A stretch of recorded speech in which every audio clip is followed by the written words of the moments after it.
వాళ్ళేమో మీకు పూర్తిగా ప్రభుత్వ వ్యతిరేక ఓటు చీలనివ్వకుండా ఒక జట్టు అయ్యారు. అదే సందర్భంలో ఈవెన్ జేపీ గారు లాంటి వాళ్ళు కూడా వ్యతిరేకిస్తూ ఉన్నారు. అంటే తటస్థులని ప్రభావితం చేయగలిగిన వాళ్ళు మిమ్మల్ని వ్యతిరేకిస్తున్నారు. ఏమవుతుంది అనుకుంటున్నారు?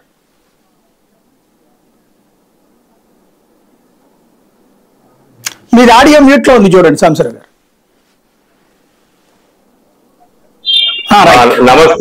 నమస్తే సాయి గారు, మీకు రాజకీయ పార్టీ నాయకులందరికీ నమస్కారం.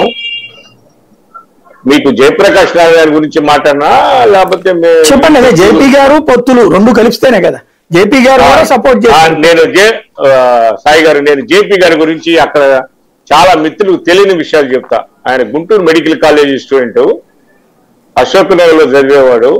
పార్టీ పెట్టిన తర్వాత వాళ్ళ నాన్న తెలుగుదేశం పార్టీకి 5 ఎకరాలు ల్యాండ్ ఇచ్చాడు. వాళ్ళ సొంతూరు తెనాల దగ్గర ఊరైతే 5 ఎకరాలు తెలుగుదేశం పార్టీకి రాసిచ్చాడు 82లో.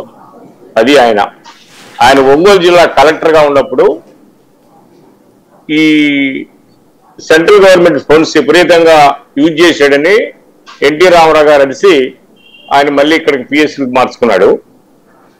చంద్రబాబు నాయుడు ఎన్టీ రామారావు ఎన్ని పొడిచినప్పుడు మధ్యవర్తి ఈయనే.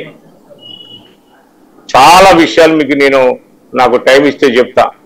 ఎన్టీ రామారావు రిజైన్ చేయమని ప్రెజర్ చేసింది ఈయనే, జయప్రకాష్ నారాయణ. అంత గొప్ప ఘనకార్యుడి తప్ప ఎవరు అక్కడున్న డీజీపీ మన గుంటూరు జిల్లా అతను వీళ్ళిద్దరూ పోయి నువ్వు రాజీనామా చేయి, నీకు ఎమ్మెల్యే లేరు రోజు సాయంత్రం ఉదయం మొరపెట్టుకొని ఎన్టీ రామారావు చంపించిన ప్రముఖులు వీళ్ళిద్దరు ఒకళ్ళు.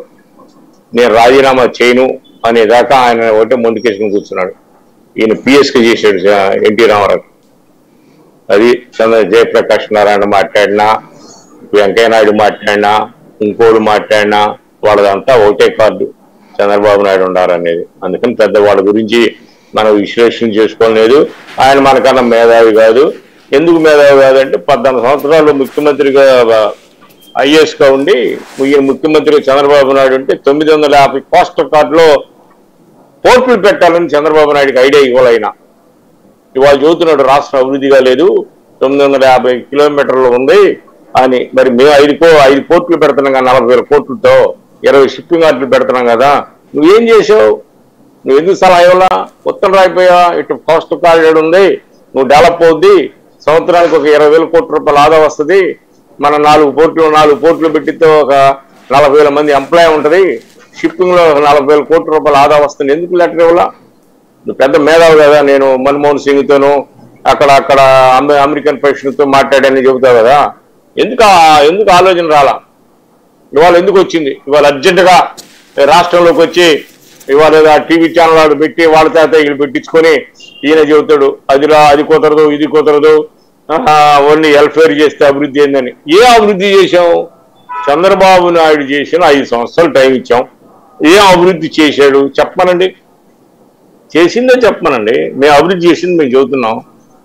మేము ఒక 5 మెడికల్ కాలేజీలు ఓపెనింగ్ చేసాం. ఒక 5 మెడికల్ కాలేజీ రేపు జూలైకి ఓపెన్ చేస్తున్నాం. మెడికల్ హెల్త్ వరకు మేము 17,000 కోట్ల రూపాయలు ఓన్లీ ఎడ్యుకేషన్కి పెట్టాం. నాడు నేడులో మొత్తం 70,000 కోట్లు హెల్త్ పెట్టాం. ఓన్లీ ఇన్ఫ్రాస్ట్రక్చర్ రంగానికి వచ్చేప్పటికి షిప్పింగ్ హార్బర్లో ఒక 4 కడుతున్నాం, అది 30,000 కోట్ల రూపాయలు. ఫిషింగ్ హార్బర్లు కడుతున్నాం. మేము చేసింది మేము చెబుతాను. నువ్వు చెప్పు, నువ్వేం చేసావు? 2,700 కోట్లు రాజధానికి పెట్టి నువ్వు ఏం చేసావు 4 సంవత్సరాల్లో? సంవత్సరానికి 5,000 కోట్లు పెడితే 20,000 కోట్లు ఏది రాజధాని? ఏం లేదు చంద్రబాబు నాయుడికి. ఈయన చెప్పచ్చు కదా జయప్రకాష్ నారాయణ గారు. ఈయన పెద్ద మీద స్టాష్ ఫైండింగ్ పెట్టి జనసేన అధినేత పెట్టి మాకు 70,000 కోట్లు రావాలని, 1,00,000 కోట్లు రావాలని పెట్టాం. ఇప్పటికి మనకి నీతి ఆయోగ్ ప్రకారం మనకు 62,000 కోట్లు రావాలని 41% ఆ రోజు ఇస్తామని